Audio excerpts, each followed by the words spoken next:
Look at this picture.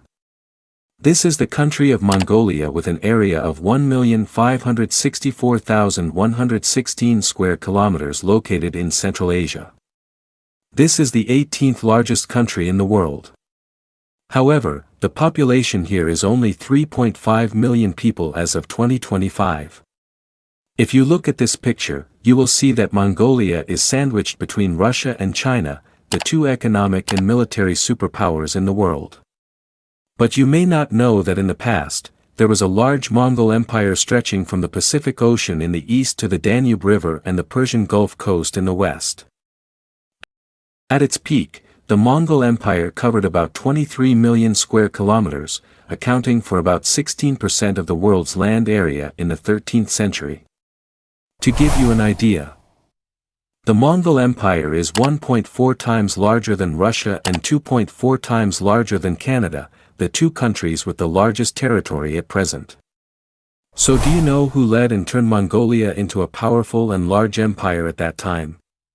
Then please join me to find out in today's video.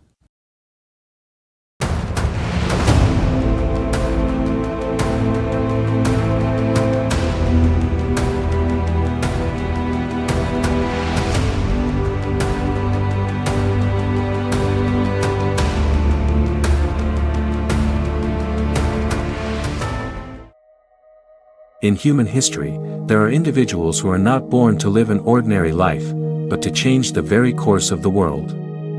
Amid the vast and harsh steppes of Central Asia in the 12th century, a poor, abandoned boy, struggling to survive hunger and danger, grew up to become the terror of all mankind. His name was Genghis Khan, the founder and ruler of the Mongol Empire, the largest contiguous empire in history.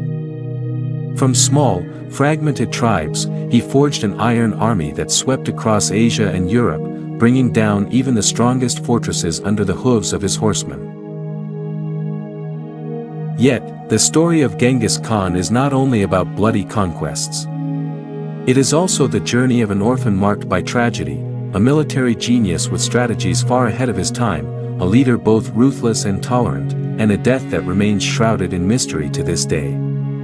In this journey, we will explore the entire life of Genghis Khan, from his harsh childhood on the steppe to becoming one of the most extraordinary and controversial figures in world history.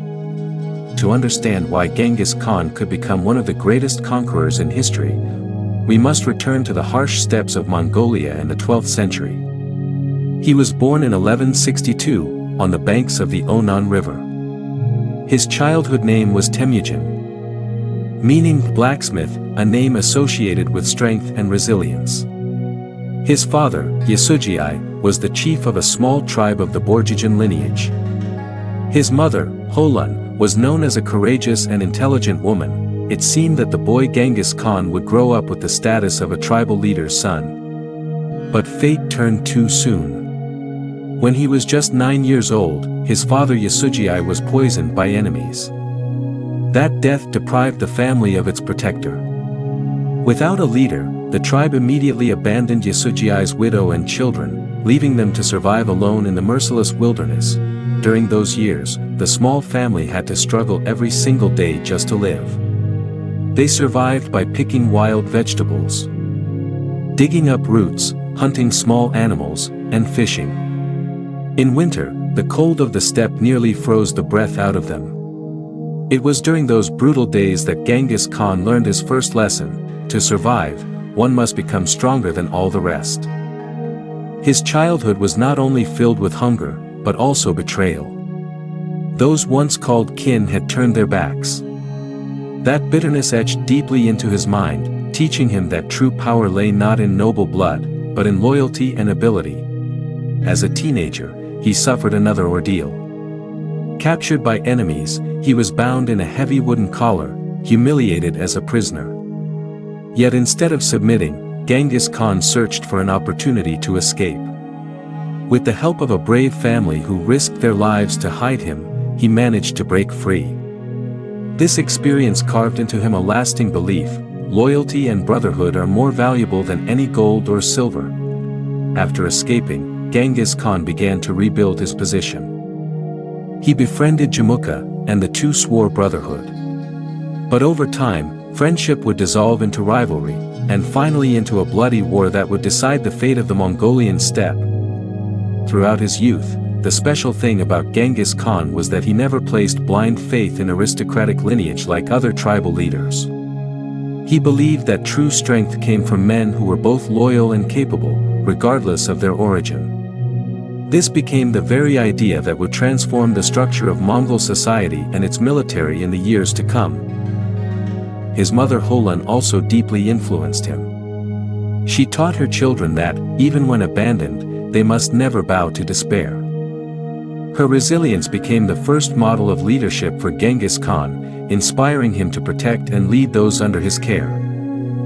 By the time he came of age, Genghis Khan was no longer just a boy who had survived hunger and captivity.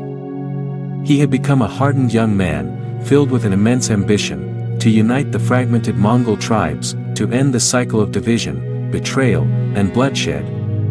It was those harsh years that forged an extraordinary man. From an orphan abandoned on the frozen steppe, Genghis Khan began his journey to become the Great Khan, a figure before whom the world would one day bow. After those harsh early years, Genghis Khan began to gather loyal men around him. What set him apart from other chieftains was his way of using people. He did not rely solely on kinship, but promoted anyone with talent and loyalty. Thanks to this, his forces grew stronger and stronger. At first, he allied with Jamukha, his childhood friend. But soon, disputes over power turned friendship into enmity. Their conflict lasted for years, culminating in the Battle of 1187. At first Jamukha prevailed, but Genghis Khan persisted, rebuilding his strength and step by step winning over other tribes. By 1201, Genghis Khan had defeated the coalition of rival chiefs. And in 1206, at the Great Assembly of Tribes by the Onan River, he was proclaimed Great Khan. From that moment, the name Genghis Khan, meaning ruler of all, was born. Alongside conquest, he also carried out reforms. He divided his army into units of 10, 100, 1,000, and 10,000 men, strictly organized with iron discipline. He promulgated the Yasa law to maintain order. The Yasa of Genghis Khan was a code of laws issued to govern the Mongol Empire, focusing on obedience to the Khan, strengthening the unity of nomadic tribes, and enforcing harsh punishments for wrongdoing. It set standards for social, economic, and cultural behavior, strictly forbidding theft of livestock, while granting freedom of religion as long as the Yasa was respected. He valued talent from all tribes, forging unprecedented unity. However, his life's journey had only just begun. He harbored an even greater ambition, to expand the Mongol Empire.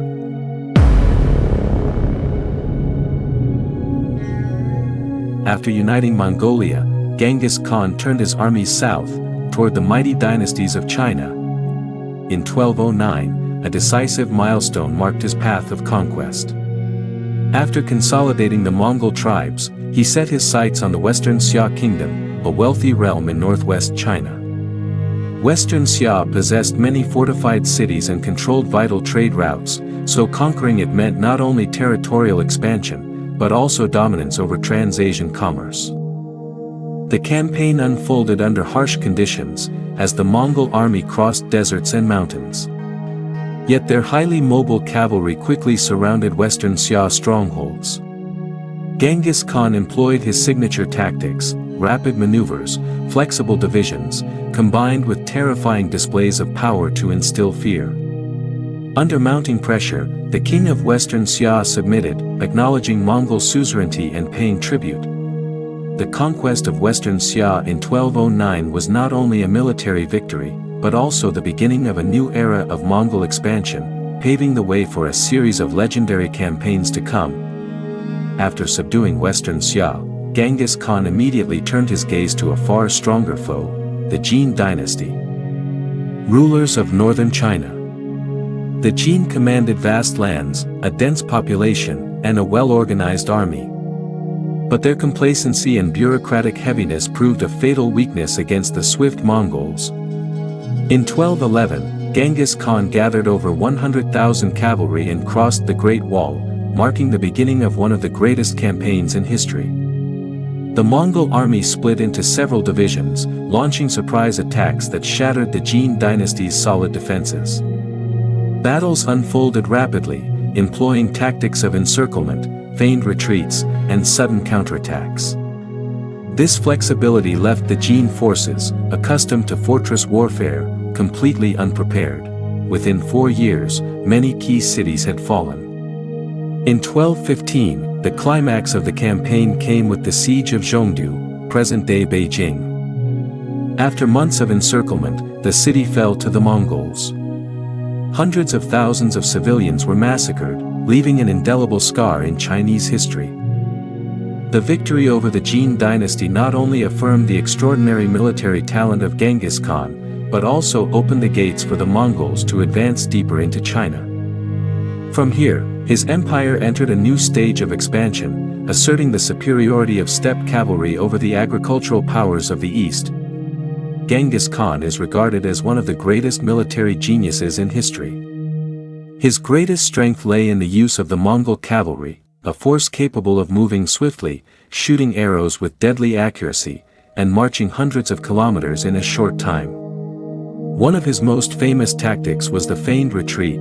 The Mongols pretended to flee, luring the enemy into pursuit, only to suddenly turn back, surround, and annihilate their foes from multiple directions. He also paid special attention to intelligence and espionage. Before each campaign, Mongol spies would infiltrate enemy territory to gather information about terrain, troop numbers, and weaknesses. In combat, the division of forces into small, flexible units was a decisive advantage, striking suddenly, then retreating swiftly before the enemy could regroup. In addition, Genghis Khan knew how to exploit technology and talent from his enemies. He captured Chinese and Persian engineers to build trebuchets and siege weapons. Thanks to a combination of speed, cunning, and iron discipline, the Mongol army became a nightmare across both Asia and Europe. After conquering Western Xia and defeating the Jin dynasty, Genghis Khan turned westward.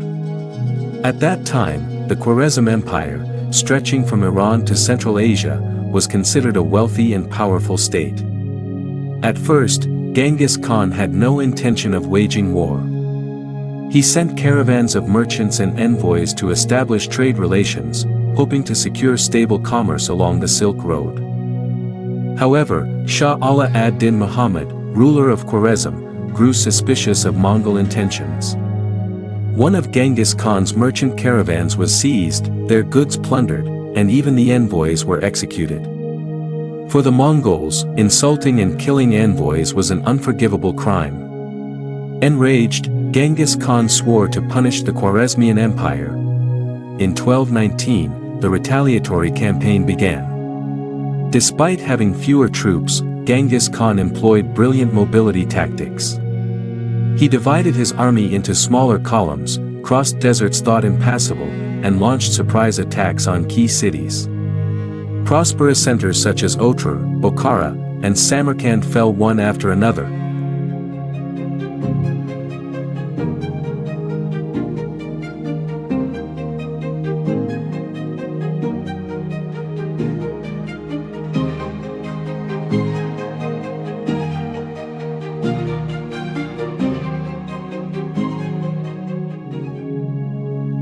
Chroniclers record that upon entering Bokhara, Genghis Khan stood inside the mosque and declared, "I am the punishment of heaven. If you had not committed great sins, heaven would not have sent me upon you." These words struck terror into the hearts of the people and reflected his unshakable confidence in his divine mission of conquest. By 1221, the entire Khwarezmian Empire had collapsed. Shah Muhammad fled and eventually died on a desolate island in the Caspian Sea. The war not only proved the unmatched military brilliance of Genghis Khan, but also opened the gates for the Mongol Empire to advance into Central Asia, Persia, and eventually Europe. It is regarded as one of the most devastating and successful campaigns in human history. After the fall of Khwarezm in 1221, Genghis Khan expanded his power across Central Asia. The great cities of Persia and Central Asia were laid waste, and control of vital trade routes now rested with the Mongols. Yet for the great Khan, this was only the beginning. He cast his eyes further westward, toward the remaining Islamic kingdoms, the vast lands of the Rus, and Eastern Europe. In 1222, two of his greatest generals, Subbatai and Gebe, were sent on a reconnaissance mission westward, crossing the Caucasus Mountains. The Mongols clashed with a coalition of the Alans and Kipchaks. But Subbatai skillfully sowed discord, causing the Kipchaks to withdraw. Left isolated, the Alans were quickly defeated. This victory paved the way for the Mongols to advance into the Rus lands. The climax of the European campaign came at the Battle of the Kalka River. Alarmed by Mongol expansion, the Rus princes allied with the Kipchaks, raising an army possibly exceeding 60,000 men. The Mongols had only about 20,000 troops, but they were commanded by Subbatai and Gebe, two of the greatest military strategists of their age. The Mongols feigned retreat for several days, luring the Rus-Kipchak coalition into a long pursuit. Their forces stretched thin across many kilometers. When they reached the Kalka River, Subbatai suddenly counterattacked. Exhausted and scattered, the Rus fell into a devastating trap. The battle ended in catastrophe. Tens of thousands of Rus soldiers were slaughtered, and many princes were captured alive. According to chronicles, the captives were crushed beneath wooden planks while Mongol commanders feasted above, a chilling symbol of the ruthless cruelty of steppe warfare. The victory at Kalka sent shockwaves across Europe. For the first time, the Rus and Eastern Europe faced an entirely new kind of enemy, an army of unmatched mobility, discipline, and ferocity.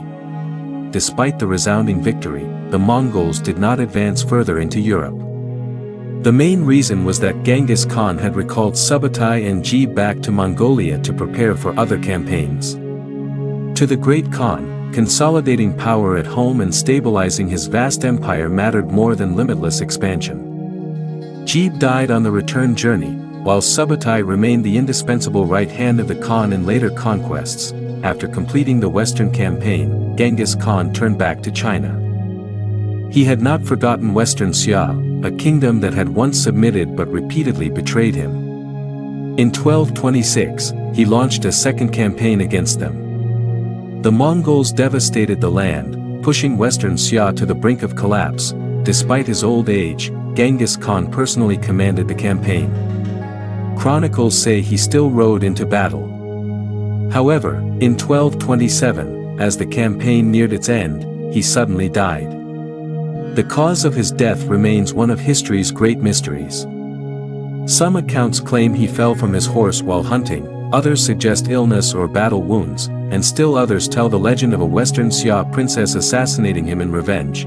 His death was kept an absolute secret.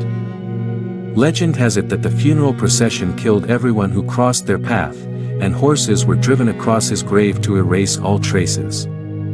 Even today, more than 800 years later, the resting place of Genghis Khan remains undiscovered, one of the greatest mysteries in world history. When Genghis Khan died in 1227, he left behind one of the largest contiguous empires in history, stretching from the Pacific Ocean to Eastern Europe. But his legacy was more than territory, it was the profound impact on warfare, politics, trade, and culture. First, his art of war transformed global military thought. He organized his army with a strict decimal system, 10 to 100, 1,000 to 10,000, enforced strict discipline, and relied on mobile cavalry as his main weapon. Tactics like feigned retreat, multi-directional encirclement, and flexible division of forces became timeless lessons of strategy. Later empires, from Asia to Europe, studied and imitated them. Second, Genghis Khan opened a new era of East-West exchange. Under Mongol rule, the Silk Road became safer than ever. Merchants, scholars, and explorers could travel from China to Europe with far less fear of bandits.